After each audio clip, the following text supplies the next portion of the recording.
Hey everybody, this is Stu Smith with another Tactical Fitness Report, and this time we are talking about transitioning out of the military. Very important topic. A lot of people who listen to this are thinking about joining, not really even looking at the horizon that far away on how they're going to get out. So we got some experts here that are going to walk us through the journey of making that transition from the military into civilian life. So we got Alex Jen, Jen Zier and Rob Sarver here. If you would, Alex, you go first. Tell us a little bit about the process that you guys had and why you thought this book was needed. Yeah, thank you, Stu, and great to be with you. Thank you. Rob and I met maybe 6 years ago at work. We were both working at the same place, and it became clear pretty quickly that we had both had several major life transitions, and we were both very much devoted to our military and veterans causes. And we began having conversations about life and those things. At that time, I was inspired because I've got two boys that are central to my life, and my older son, who you mentored, was threatening to me to go into the military. Ended up with Rob's help getting into the Naval Academy, and I thought, if he is going to pursue his dream, and I felt that it was a real calling inside of him that was profound, he would need something on the way out. And I probably won't be here because that could be in 30 years. And I think he's going to be hardcore without sounding presumptuous about the world that he seeks to enter. Sure. And so I said to Rob, hey, can we write a 10-page memo about what do you need to know when you get out?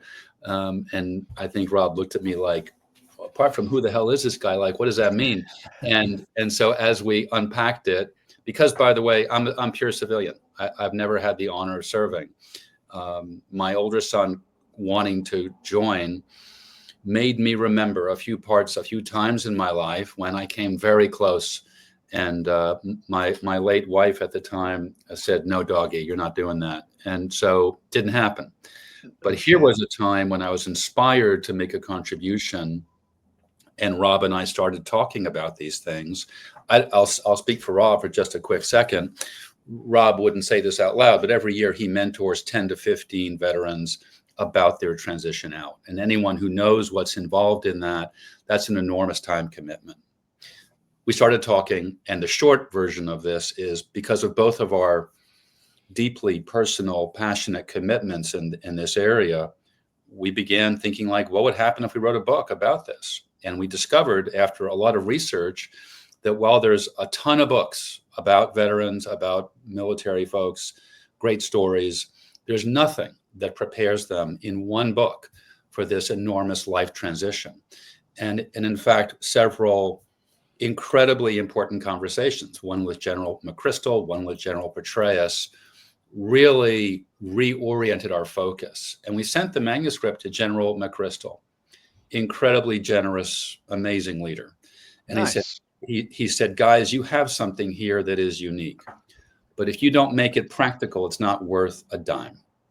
And so that caused us to really have to re-examine how we were doing it.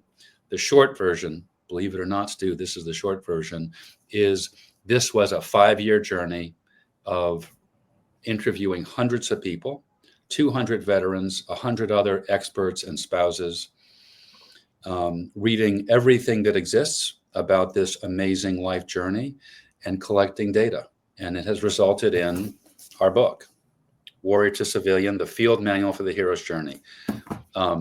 With your permission, Stu, I'd say, Rob, add your piece to it. Correct me. Real quick, Rob, I see we share some memorabilia behind each other. We do. Ah. So if you would share, oh man, yeah. See, I'm a little bit older. Share your history real quick, if you would, and start it off, because a lot of our listeners also are where you were when you decided to serve. So let's kind of take it a little bit further back on you making that decision to serve, what you did to prepare for this journey, and then, getting through serving and then getting out. Just a real quick synopsis. Take the floor. Okay, thanks, Sue, and thanks for having me, Yeah. and thank you for your listeners. So I'll get right up to about high school. I think that's my father worked. My father was military. He was a B-52 pilot for 28 years. He worked for NATO. So just being surrounded in the military base by all this military environment kind of solidified for me in high school to join the military. And in my mind, I said, okay, if I'm going to do this, I'm going to shoot for the top. I want to go be the best. Didn't hit there the first time. I went to did not get the Naval Academy right out the gate. Went to Virginia Military Institute for a year, and then while I was there, I reapplied and then got in. So I was, instead of class of 2003, I was class of 2004. I guess my hard knocks journey didn't end there. I did not get picked up right away out of the Naval Academy. Very competitive year, 2004. Very, very high GPAs from my class that got selected. So I say that, don't get discouraged. I had average grades. I just went out to the fleet and worked hard, got to be the number one ensign on the ship, and then earned my way back to buds. Classed up in 2007, and then went straight through 265, and then finished up SQT with 266. Nice. And then from there, you went into the teams. How long were you in? I was in the teams full service 9 years. So I got out in 2013. At the teams, I did 5 deployments with Team 3, 1 deployment as an augment over when Silver first stood up. Mm-hmm. So went out the door to kind of help them on the admin piece, and got lucky, got to go out on a few great ops. So that would take me to 2013. Chose to get out before screening for Green Team, or actually just staying at Team 3 and doing a troop commander, which was offered to me. So, and then that's kind of set me down this path of, went into investment banking with Goldman Sachs, realized I was very far behind my peer group. And Alex and I talk about new terrain. I felt very far behind after 9 years of service. So went back and did the MBA, helped me learn the language, acclimate a little bit better. But in the background was this assimilation process of coming out of the military and just not fully having some self-reflection of some stuff that I needed to go deal with all those years. Sure. And then, about 2.5 years at Goldman, I jumped off, went on the entrepreneurial streak, went back and worked under Mike Hayes. I cannot remember his buds class right now. I think he might. I interviewed him a long time ago. Yeah, absolutely. Worked with Mike Hayes at Cognizant Technology Solutions. And then from there, another attempt at kind of a search fund, going and find my own company to purchase. Sellers walked the day before we closed, and then I ended up doing private equity, and that's where I met Alex.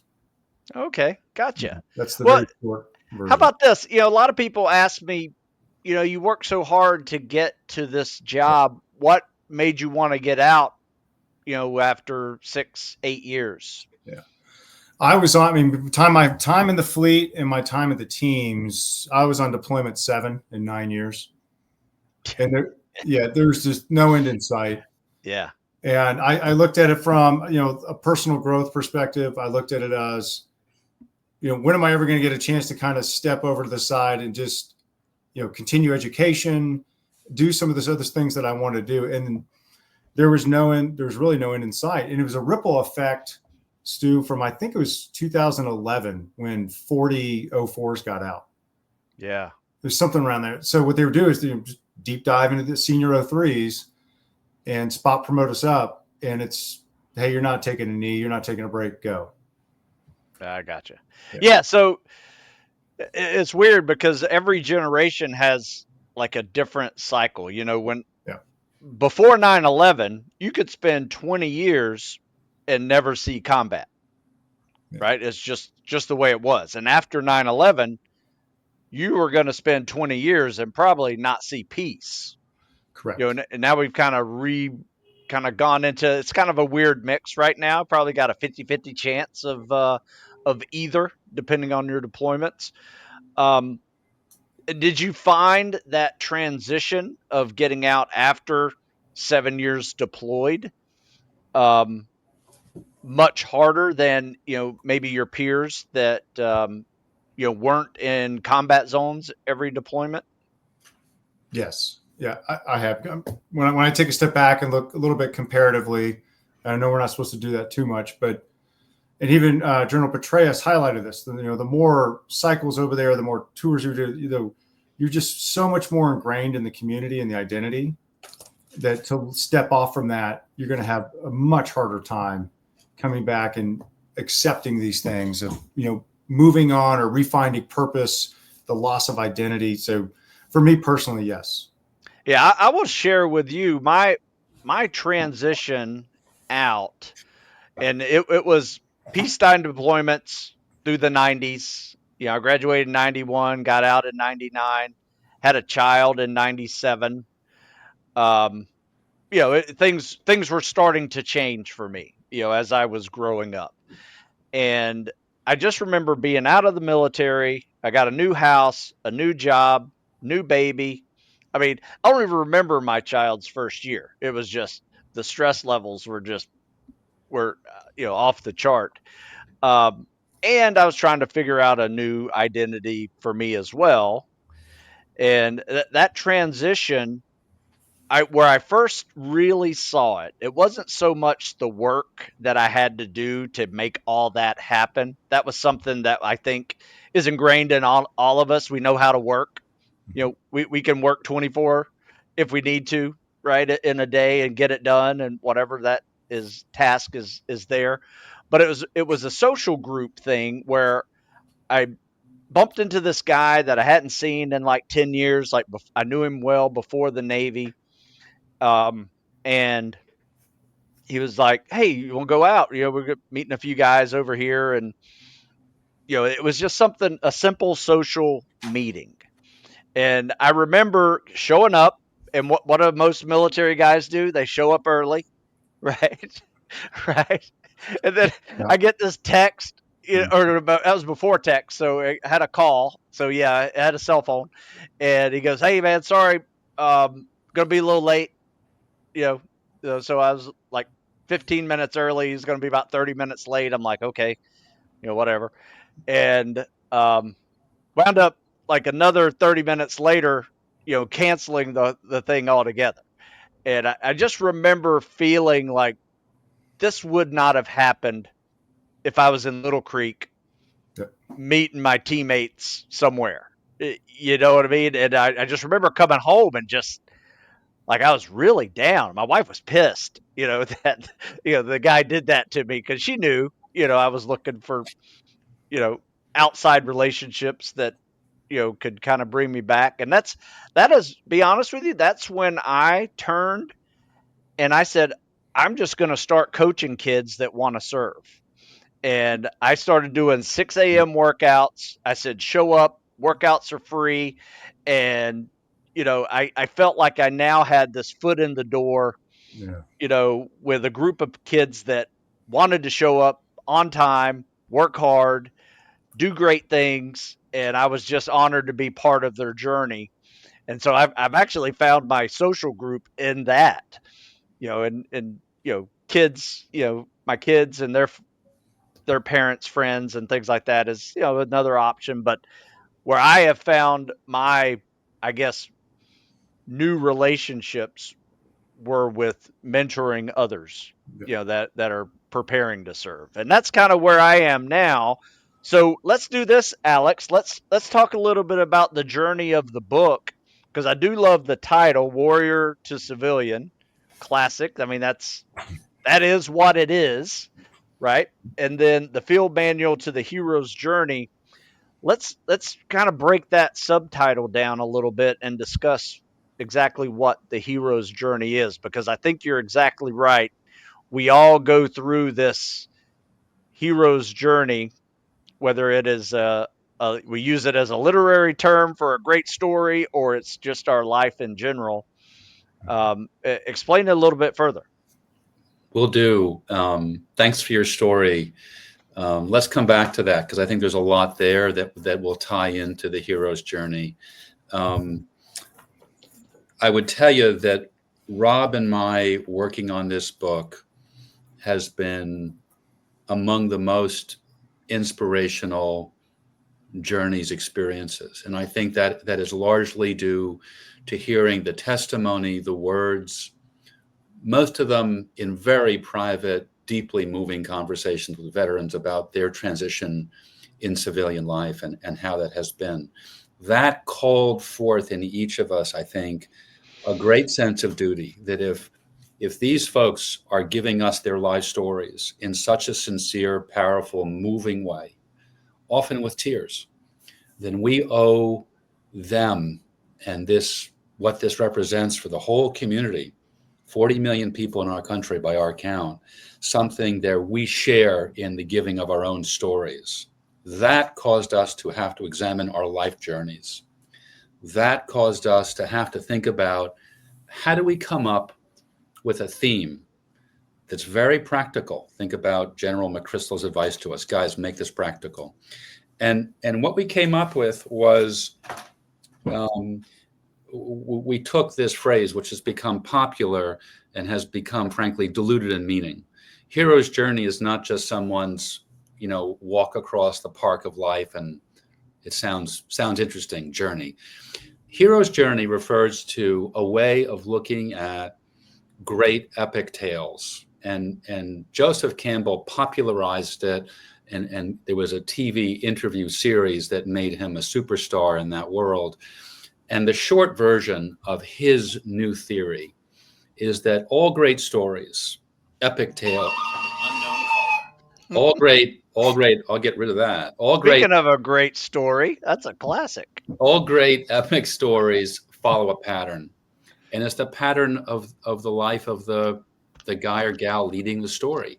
And the most easily recognizable one for him was the Odyssey of Homer. Homer's story of this warrior who fought for 10 years in the Battle of Troy. He was the head of his island and his troop of warriors, ancient Greek warriors. And it took him 10 years to get home. And Campbell broke down this story into three, in the simplest version, three essential pieces. Its relevance for veterans will be clear in just a sec if you and your listeners can hang with me on this one. There's the obvious call to adventure. You're leaving home, the known world. You join up. There is the adventure. There's this tremendous journey, and it is one that changes you and teaches you. It involves, for any one of us, civilian or military, in life, dealing with loss, whether it's loss of relationships or jobs or comrades or people that are dear to us. We're left here walking without them, and we have to figure out how to learn to deal with that loss. The loss of identity, the loss of your sense of purpose from leaving the military is an enormous one, and it's one that most people never fully get their arms around. So you're dealing with these things, and you're dealing with how to live after this stuff. Then you come home, you come back, and in that coming back is tremendous life opportunity. And here's the magic of it for veterans and spouses. In the coming back, you have an opportunity for healing of yourself, the wounds that are visible or invisible, the sense of what do I do with having lost my comrades, my brothers, my sisters. And you find yourself integrating these life experiences. You find yourself thinking, I have the opportunity, given everything that has transformed me, what I have learned, the man or the woman I have become. I can use that now with my family, with my community, with my country. I can lift people up. And I have these skills and these life experiences. And the hard part in getting there is integrating your sense of yourself from your past with your current identity. And that's not so easy. When you came back from the bar, I bet you felt down because it was disappointing. it was a little bit isolating.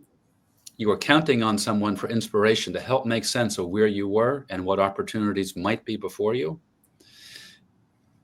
And it didn't happen. Yeah. I mean, you were blessed and lucky to have a wife that was there when you came home. A lot of folks don't have that, and they feel isolated. What do I have to offer in that moment? And this is, I think, especially true with parts of our country that are very materialistic. A lot of veterans come back. Sebastian Younger wrote about it incredibly movingly in Tribe. Yeah. I come back and I see people where the most important thing in their lives is getting to the mall to buy a new pair of sneakers on Saturday. And that is not really what life's about or what this country's about. But if you get trapped in that, it's easy to feel down and disappointed and even bitter and negative. The opportunity, and here's the magic, is to integrate these pieces of your life and use the gift that the gods have given you from your journey, integrate them, and put them to work while being a civilian. And there's a lot there, and I've talked for a lot. The bottom line is, if you can look at your life as this life journey, and you can deploy these life skills, but think of your life in this way, then instead of being isolated and not feeling a sense of purpose, you can view your life in terms of the great nobility of ancient warriors, of modern warriors. And that is a tremendous story and way to think of your life.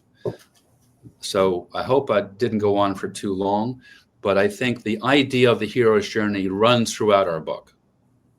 No, I love it. I love just the the literary process of the hero's journey, for one, because any great book or movie you've ever watched most likely has the hero's journey in it.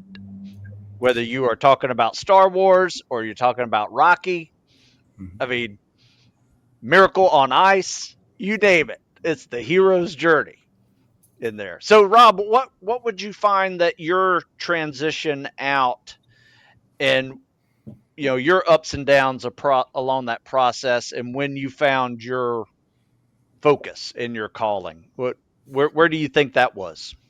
Post military, Yes. finding a calling. Yeah, I think I approached this as interviewing a lot of veterans and just knowing other folks. I approached it as everybody else. Like, this can't be this hard. I've been through harder. I've been through some sort of combat arms training. I've been to dive school. I've been on a ruck march. Whatever. I can just put on the ruck and keep going. Not true. And we don't. We tell these lies to ourselves. Was probably one of the greatest sins, right? Because it holds us back. That we're not correct, or we're not healthy. We haven't, fully absorbed the self or reevaluated the self. And that's, so I'll touch real quick on that last part of the transition from the hero's journey, coming back from the unknown universe to the known. Is, I think a lot of veterans, and what we've seen is there's some kind of cloud, right? There's that proverbial fog of war we talk about, but this time it's personal. And it could be through physical injury, moral injury, it could be TBI, PTSD, something of that nature that we found with a lot of veterans, the majority of the veterans that we interviewed. But for me, it was not willing to deal with these things, not willing to deal with all this loss of life in combat, not willing to deal with losing the community or losing identity. And it was probably about 2 years in, there's a little bit of self-implosion. And I finally had to break down and go of the urging of my wife and newborn to go get help, go get reevaluated. And sure enough, all these things that I kind of suppressed kind of came out, started dealing with them. And then after 12 months, it was interesting. I was like, okay, I'm good. I'm ready to start talking about these topics. They said, no. We can't help you. Like, we deal with, and this is a clinic that I was working with veterans. They said, we deal with vets that can't hold a job, are homeless, substance abuse. Like, we don't know what to do with you. Like, you can hold a job, you're high functioning. Like, you're not really, the person, you need to go find someone else. Like, okay. So then I went on to the next. I found a great program at Baylor Scott and White, the hospital here in Dallas. But really, it was working with a Vietnam era psychologist who's been helping vets for 40 years. He really tied the dots together for me. And that was, so after figuring all these things out, going back and having these hard conversations, with self, being able to integrate, from self to family, and then figuring out where I fit within the community, the Heracles circles of concern. That was when I met Alex, actually. And Alex, upon Alex's urging, was, to memorialize this and to help other veterans. At least it's not going to be a complete switch, right? We're not going to turn off the stress of someone getting out. But if we can reduce that stress, more like the dimmer switch, then at least it's something that they can look at and have a reference to help them. Nice. So let's go into some of the chapters of the book, if you would. Like, how are you approaching the introduction to this process to the veteran, and what steps are you taking them to be smarter about this journey? Yeah, Stu, that's a great question, because when we wrote the book over 5 years, it kind of took on the life of its own journey, like a sub or a secondary hero's journey, because chapter 1 is nothing but preparatory. It's prepping, just like the military we had. It's the preparatory commands. It's the checklist of everything to go do. We break it down 12 to 48 months out, start thinking about a simple framework. Nice. What region of the U.S. do I want to live in, or world? What industry do I want to work in? What function? And what type of community do I want? Let's start asking ourselves those 4 questions getting out. And then we run through those checklists. We break it down every 3 months from there. So 12 to 9, 6, 3, you're on your short and final out, terminal leave, everything you should be doing through the VA, the appropriate documentation you're going to need for, retiring versus just transitioning out. So that is, and you'll like the name of the chapter. It's, plan your dive your plan. Is it everything? I love that. You know what? Something you just said strikes me, because, like I said, I tend to focus on the kids wanting to serve, being in that world.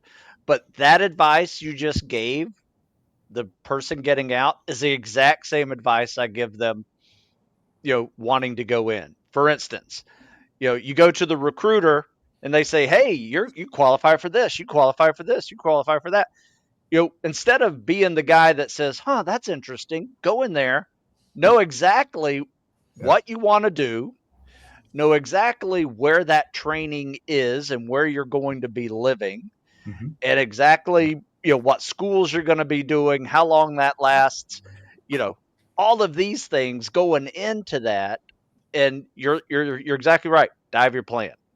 So, yeah, love that. So that's the preparatory chapter. And then we move in. We wanted to get the hard stuff out of the way so people could start thinking about it before we get into some of the medical stuff and refining purpose. And that is that world of emotions. And it could be loss, trauma, grief. Again, there's working with that Vietnam era psychologist. He actually, Dr. Glick, actually helped us with some of this world of emotions.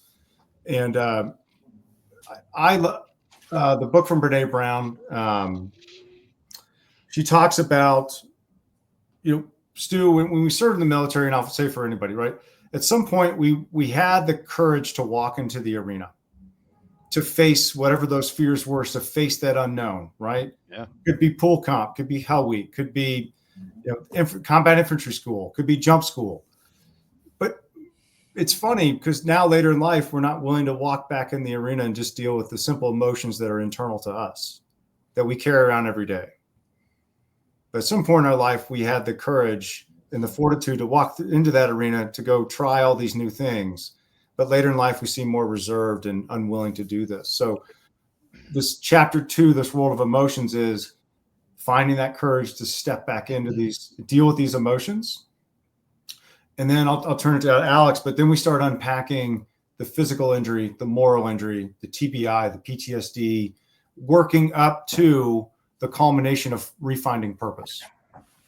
Hey, real quick, Alex, before you take it from here, have you guys ever read the book Operator Syndrome Yes. by Yeah. Chris Free. Yeah. I've sit on my shelf. Yeah. We spoke with Chris a couple times. Yeah, he's great.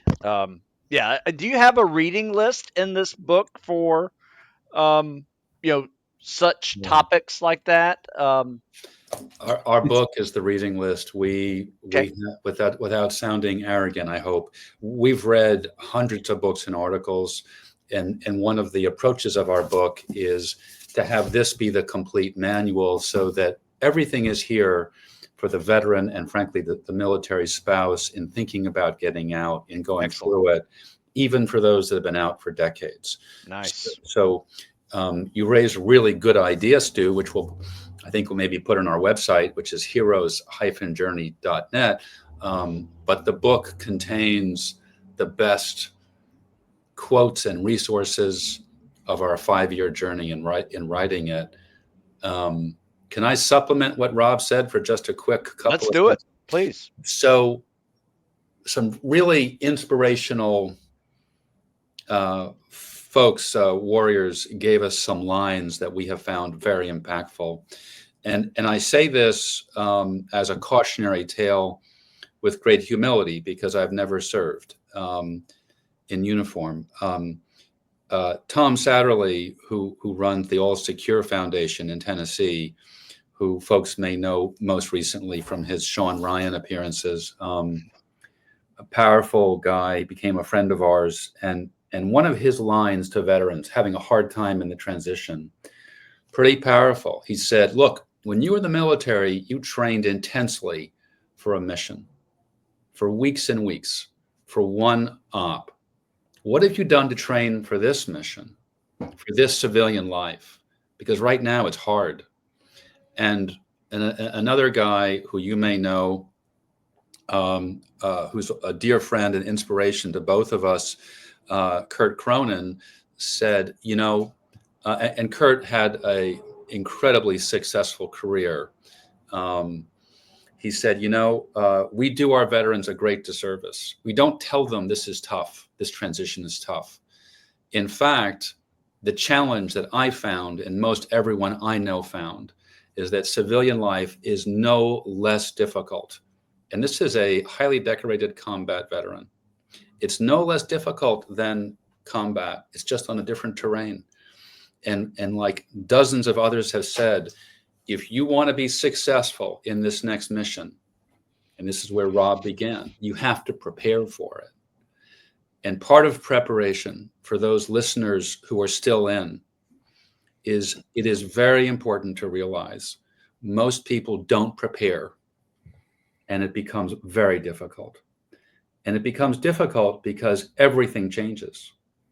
It is like falling off a cliff into an abyss, into some darkness at times. Everything that you knew and that you counted on, that was part of your identity, your relationship, where you go shopping, where you live, the factors Rob listed, all that changes. If you know this is coming, prepare in advance. Yeah, it's the same advice I give young kids preparing for any spec ops journey is they have to prepare for the specifics of that selection training, right? And understand that. And you've been to Buds, Rob, and you how many people did you see in that first 2 weeks of Buds where the attrition rate is at its highest, Yep. that just fell out just because of being ill prepared? All right. Yeah. I mean, that's where Spot on. Yeah. I mean, I tell people all the time, Buds is hard, it's challenging, but the reason why the attrition rate's so high is that people just don't prepare. Yeah. Right. And so parallel that to getting out, as much as you prepared to get to all of this training, you really have to put that kind of same effort in there. And I love your plan about the, what 24, 48 months out, Yep. start your preparation, because most people, once again, just like the 18-year-old kid preparing to get in, gives themselves 6 to 8 weeks to prepare for Yeah. one of the hardest trainings they're ever going to do. And that's unfortunately the same mindset that we've had, just getting out in this journey. You're right. Yeah, you're absolutely right. You're absolutely right. And we do, and not only we don't do anything to prepare to getting out, is the military just throws a 3-day course at us, TAPS. Yep. Says it's going to teach you everything, and now go. And so millions of dollars worth of training, and then we have a 3-day course to get out, and it's just there's an inequity there. So yeah. So the rest of the chapters, where do you take the reader with Alex, that? you cover that up to kind of refinding purpose. Sure. So just to pick up where Rob left off, I think that the heart of the book and the next portion is frameworks for refinding purpose. And this is the central animating core of the book.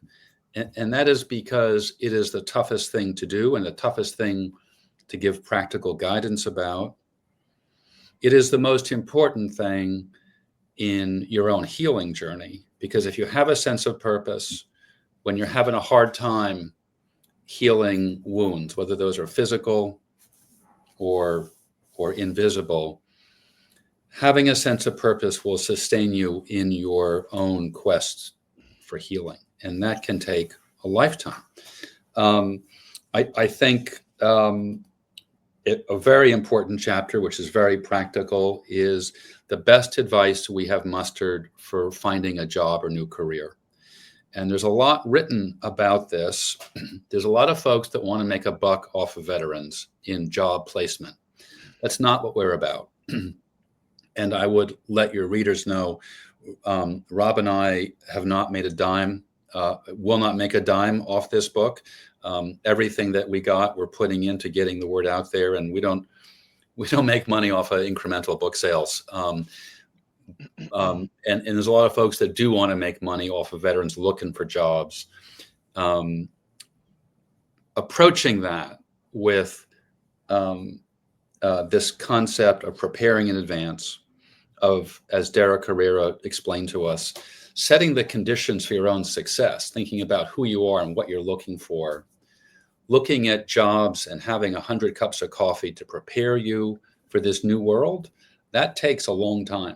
And so the chapter on finding a new job is pretty extensive, and we take a very different approach than most. We think there's a concept in here of it is critical to be a warrior inside the wire as much as outside. And that concept we stole from others. And it's basically this idea that you have to work as hard in civilian life to be successful. Frankly, if you want happiness and fulfillment and joy in your life, which is things people don't talk about on podcasts, but it's part of an essential part of life. It what sustains us. It what gives us purpose. Love is a pretty important thing, and if you want to have that in your life, it takes work. It's real. The last real chapter is about spouses, and this came about. We would send the manuscript out once every couple of months because we wanted to avoid the arrogance and the ego of first-time authors that think, "Oh, I'm going to write a book. This is my 15 minutes of fame." We wanted to help people, and we wanted some tough feedback, and we got it, and it changed the book. Nice. One of the bits of feedback from a teammate of Rob's was, "Guys, this is a phenomenal book, but what is the matter with you two? You don't help spouses." And we said, "Holy cow, he's right." Yep. And so we redid the book with a chapter, but it affects a lot of the book, including the preparation phase. We have an extensive chapter on spouses and families, and this is a very significant deficit in what our government does, in what the communities do, in what the press and the public knows. Spouses are a forgotten part of this whole landscape. And there's 15 million spouses and family members out there that go through an entirely parallel transition. And their transition is as difficult as that of the veteran. So we redid the book because of that. and then we end the book with a very simple concept that we stumbled upon at the end from General Washington in one of his farewell remarks. And he said, a country will be judged by how it treats its veterans. And he was aware that at that time, at the end of the Revolutionary War, that there were budget problems about paying veterans. We need to do more. We're not political. We don't engage in politics, but our government and our country can do more. And that's the point of that little chapter. So that's from where Rob went to the end of the book. Yeah, I would say my own experience is, when I got out, we had a choice of, where to live, quite frankly. And I know, getting my wife to move and change jobs and change places to live a couple of times. And I was like, you know what? Let's have some family near us. So we made a decision to move near her family, which was the best decision we've ever made because we had help all the time with watching kids, and your just infrastructure is so much different. So her transition was a lot better because it was the world she knew before we met, and that made my transition so much better because of that. So that's a really smart piece, but not all situations are the same like that. What did you find the common denominator in that chapter of successful relationships, as they transition? One word: communication. Yeah, It's something men aren't good at doing. Right, not good at doing, and and I'll just speak to the male veteran just for a second, but basically making all the choices through the military. Either the military's telling you where to go, you go do the job, and then you just kind of keep that mindset, and you don't take a step back. You don't include your family in the next step. You said, we're going to go do this. I got this great paying job, and it just doesn't align with, well, wait a minute. For 20 years, I haven't had a say. Can I at least say where we can live, or I like this school system or this community? And unfortunately, those conversations aren't had. No, very good point. One of the great ironies and tragedies of once you've served and you get out, for those that have spouses or are married, however you want to call it, is you wake up, you get to the kitchen, you don't recognize your spouse. There you are. For the first time, the veteran is out. The former active duty person is out. And you think, this is what we've been waiting for all this time. And so for your listeners, and this may sound presumptuous, but forgive me and us, there's some hard truths here.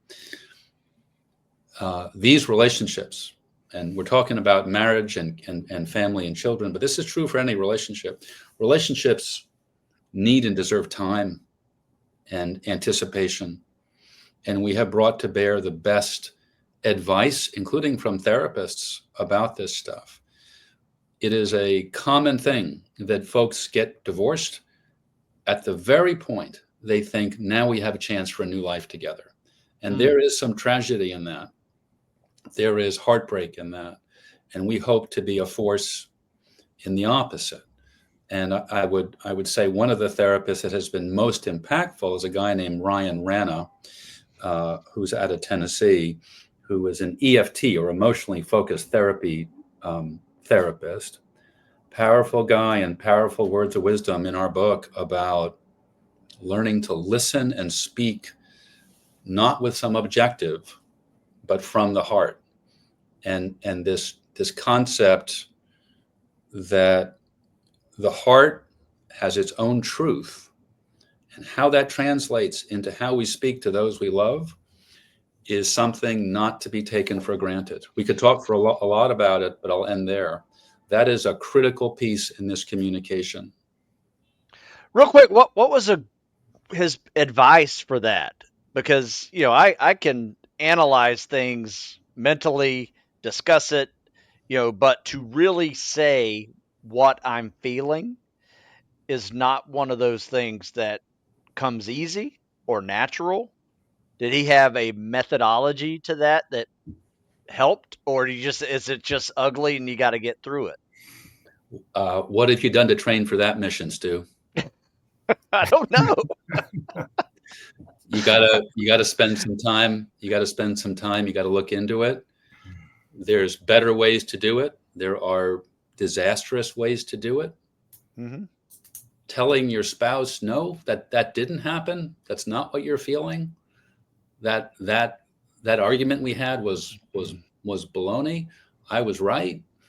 Those are common patterns, and the opposite is, and I think it's one of the most powerful things that we've come across. I have come across, and I am devoting, frankly, my life mission now to this, and that is to put aside all the logic in your head that you want to say, and just have this groundwork, this moment, be one where any expression, apart from dangerous stuff, toxic stuff, any expression from the heart is worth listening to, even if it sounds crazy to us guys, because there's truth underlying it. And if you're missing it, then you should do some research and get smarter about your own heart and realize this is new terrain and you're going to have to learn this new language. It is, once you get the hang of it, it is so powerful and so easy and simple. So my answer to your question is, how much does this matter to you to have a good marriage or a good relationship? And if it does, then you invest in it and you go learn about this. Gotcha. How about the book on love languages? Right? Have you heard of that? Like, Yeah, everybody's a different way of expressing their love. Like, some are doers, some are listeners, some are can actually speak it. Um, is that a starting point for this? not a bad one. It's a Yeah. good one. There's probably 5 or 6 essential books and talks about this stuff. Sue Johnson was the founder of this school of therapy, EFT, emotionally focused therapy. And there's a couple of books out there that we can probably list on, send to you. I think the most important thing is to start this journey. The book on the 5 love languages is good, but that was written about 40 years ago. And this new school of therapy is probably 10 years old and has changed everything. Right. It is a revolution in therapy. Gotcha. Rob, any comments on that section, or you want to move to the next part of the book? I think Alex covered that pretty well. So what is left after spouses? Is there other sections, like the culmination of this process? Go ahead, Alex. You were No, the chapter on spouses is really the ultimate final chapter, and it wraps everything together. Nice. Because transition to civilian life, if you have a partner or a spouse, is a team sport, and you got to approach it that way. So, and frankly, there was a very stark reminder of this about 6 months ago. CBS ran a very important segment on 60 Minutes, their TV show, about so-called secondary PTSD. Damn. And secondary PTSD is what it sounds like. If the veteran brings home trauma, you can be sure others in the house absorb it. That's very human. There's 3.5 million kids in the United States who have visible signs of distress from this kind of trauma they've picked up from their parents. Spouses have it. Jen Satterley, who's the wife of Tom Satterley, has a book about it and is incredibly eloquent about this topic. And she has a lot of powerful stuff on that one can watch. So That's one small kernel. But this chapter on spouses, we believe, is, we hope, is life-changing. Gotcha. The way I've always looked at the hero's journey, like I said, in a literary process, is I've kind of compared it to achieving a goal. And if you think about the journey of you have a long-term challenging goal in front of you, whether that is I'm a civilian and want to join and be a special operator, or I'm a special operator and I'm making a transition out, there is an opportunity to set a high achieving goal in front of you in those opportunities. And when you look at goal achievement, it starts off like you're really pumped, right? You're really pumped, and then all of a sudden, bam, you're down here, right? And you're working hard, you're frustrated, you're out of your comfort zone, and then you start climbing your way out of it, and you just start fighting your way out of it and figuring things out and getting on a schedule and habits and reestablishing those goals, and you just keep working until you hit that sweet spot, and now you've established the work ethic that goes along with achieving that goal, and then there's an opportunity to build future goals after that versus being stuck down here at the bottom. And I think that is where, unfortunately, a lot of heroes' journeys end, at that bottom, having not achieved what they were looking for. Had they just kept on fighting and getting themselves out of that hole, um, they'd have seen the other side of that tunnel. Forgive me, Stu, incredibly important. If it's okay with you, I'm gonna let Rob tag team this. I have to join another call. Oh, okay, yeah, go ahead. Awesome to be with you. Sorry to rush out. No problem. So, Rob, it's up to you and I to finish this one. Oh, sounds good. Got it. So anyway, let's just take on that last little bit of the hero's journey. I love, like I said, I love the title, Warrior to Civilian, the field manual to the hero's journey. And if you would just kind of put a conclusion to this, with that process. Sure.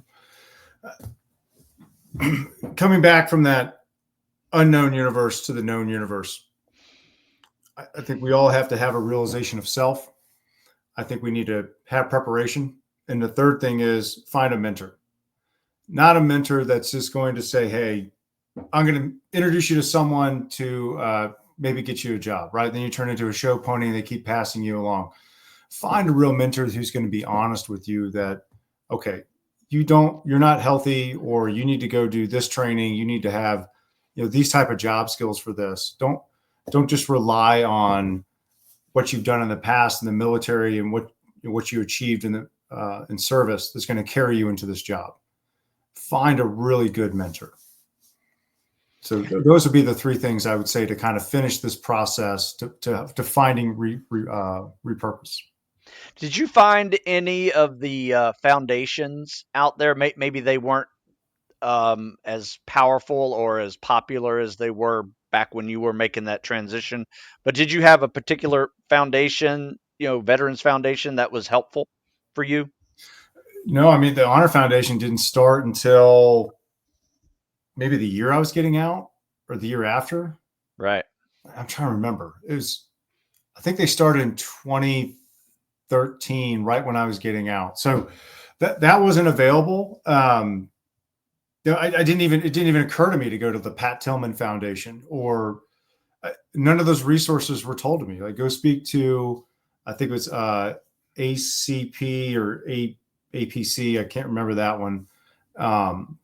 The business partnerships. Like, no one stepped up and said, go do this, or contact these guys. I was kind of left to my own devices. Yeah. But it's a lot better today. Yeah, that's a good thing. I've seen some things too with SkillBridge. Um, Yep. have you heard about that? As far as explain what the skill bridge is for the Yeah, skill bridge. outgoing military member. Yeah, skill bridge, and from the nuances I know that have kind of changed, but originally the original conception of it was your last 6 months, your commanding officer will let you go off and kind of fulfill a role as an intern, more or less, to kind of help smooth that transition. And I know there were some restrictions around it, like 60 miles within your chain of command, but that could be waived. And then we went through, I don't want to call it a stop loss that's short of manning. And now it's kind of changed a little bit through, it's really going to come down to your MOS, where you're stationed, but it's a great resource and a lot of people don't use it. Right. They don't. I mean, statistically, it's only, I don't think, not even 15,000 people, I think, have taken advantage of it. And the program's 12 years old. And there's 200,000 vets transitioning to 250,000 each year. So it's not a resource that's well known or used.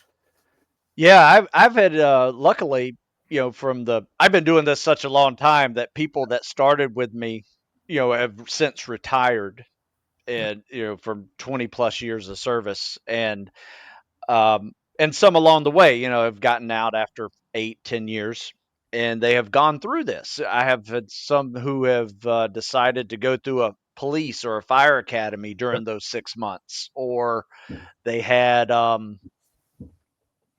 couple of did some really cool interns with businesses, and they were basically a Navy was paying their salary, but the business didn't have to pay them, and they got 6 months of internship before they were then immediately hired afterwards. So it's a great way to kind of just test the waters Oh yeah. of how your family likes living in this area, how you like the people you're working with, how they like you, and it's a really good deal to help with that transition.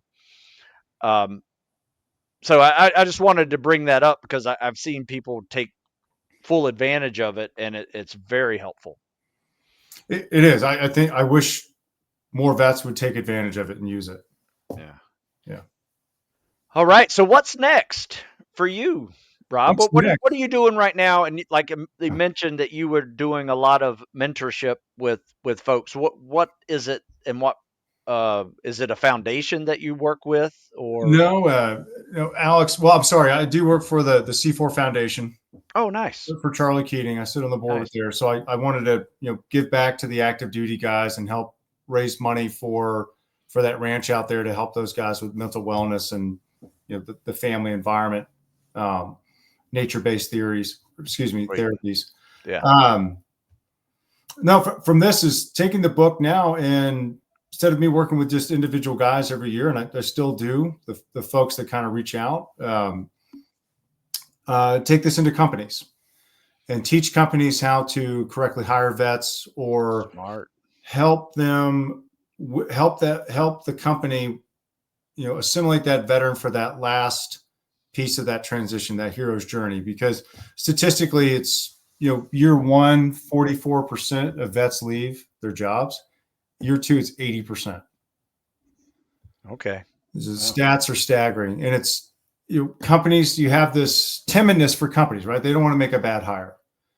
But if you help, set up some programs with them and help teach them some stuff, and just some things to be aware. Mentorship is a big one within the company. Yeah. Yeah. And a lot of companies don't do this. I think it's only 6 or 7% of the Fortune 500 companies have a veterans program.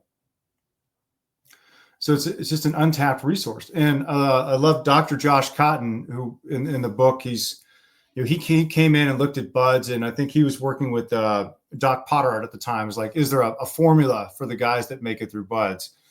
And there's certain characteristics, there's certain backgrounds that guys get through, but at the end of the day, it comes down to just grit. But Dr. Cotton, he's gotten out since, and he's reviewed something like 300,000 resumes, and he kind of looked at this, and so anyway, in the book, he kind of walks through this process of, the right interview questions, how to prep, and all that. So, that's helpful. Yeah, Yeah, Yeah. he was a huge resource, especially having him, the military side, working at the Marines and the Navy, and then now on the civilian side to see that. Ah, man, that's really good. So Yeah. this field manual really is a field manual. Everything from resume prep, Yep. interview prep, Yep. um, just thinking more strategic with your planning. Like think where you want to live and how that affects your family and what's the school district like, and all of those things for the next chapter. No, that's very logical, and it's amazing that it's just now that somebody's putting it all together. Yeah, we looked at the market and it was so fragmented. I mean, there's books going down on how to write a resume, right? A Yep. state resume, federal resume, whatever it is. And there's all these self-help books. You can go sit in the corner with a psychologist and fill out how to find out what emotion you're feeling today. So we said, okay, let's synthesize this and put this all together. But there's something you just said there with reference to this book. It's understanding, it's finishing out this um, hero's journey and understanding that you had this great opportunity to serve the Constitution, this transcendent why. You did this with great service and great nobility, and really, this is a book to help you refine that next call to adventure, the next purpose. Yeah, and that's really what it takes. Yeah. You need to find that next calling, Mm-hmm. because when you started this journey to get in, it was a calling. Most people who are going into special ops programs, especially military in general as well, or even police and firefighters, they're not doing it for the money. No. They're doing it for a cause greater than themselves. And I am fortunate to be able to work with young men and women who are preparing to serve, and every one of them to the person gives me hope for the future, right? Because you can see it, they have that calling and that passion to serve. And I think every veteran needs to treat themselves um, like that, stargazing candidate, like they were before they started, and do the same thing with this transition, because you got to find that calling and be excited about something. Yeah. And it does make the transition so much better. I was much better with my own transition when I started just volunteering Mm-hmm. and helping kids prepare. I knew I was good at coaching.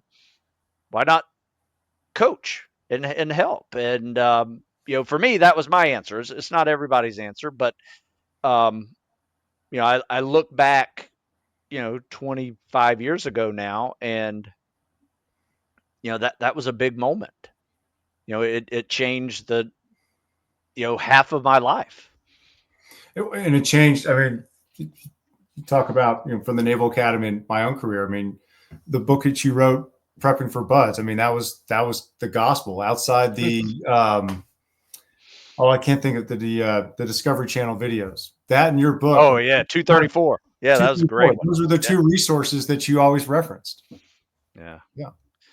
yeah. Those, man.